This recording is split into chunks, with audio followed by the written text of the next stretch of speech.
तो गाइस ये बोर्ड बनाने के लिए मैंने 10 mm थिक फोम शीट्स का यूज़ किया है और इसे थोड़ी सी बाउंसी और रिजिडिटी देने के लिए मैंने इसमें प्लास्टिक बॉटल्स का भी यूज़ किया है।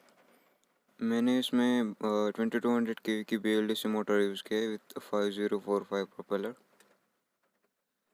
एक 9 ग्राम प्लास्टिक गियर सर्वो मोटर जो कि रडर को कंट्रोल करने के लिए यूज़ होते हैं। मोटर की स्पीड कंट्रोल करने के लिए मैंने इसमें 30 एम्पेयर का एसी लगाया है, आप 40 एम्पेयर का भी लगा सकते हैं। मैंने इसमें टर्निजी का 5 चैनल रिसीवर यूज़ किया है और 2200 मिली एम्पेयर की लिपो बैटरी।